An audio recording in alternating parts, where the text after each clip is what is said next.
Mga ka-farmers, ito nga pala yung traktora na naglalagay ng plastic mulch at saka po gumagawa ng tudling. Ito po, nakita nyo po itong rotary na to, pinapalitan lang po yan mga ka-farmers.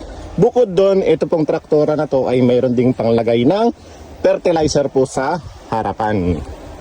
Makikita nyo mga ka-farmers, ayan po nasa harapan, tutulo po dyan yung fertilizer. Dito po yung lagayan niya. May imbudo po yan dyan.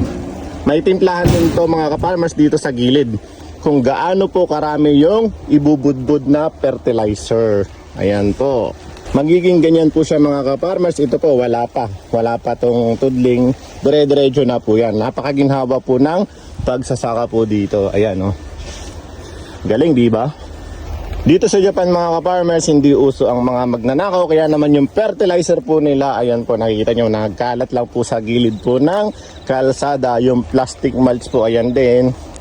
Ayan, lahat ng gamit iiwanan na lang po dito sa bukid, wala pong magnanakaw dyan.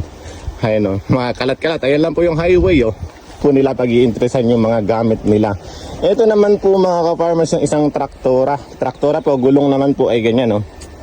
Ito po, panggawa rin po ito ng kanal. Ayan po, makikita nyo, panggawa po ng kanal yan.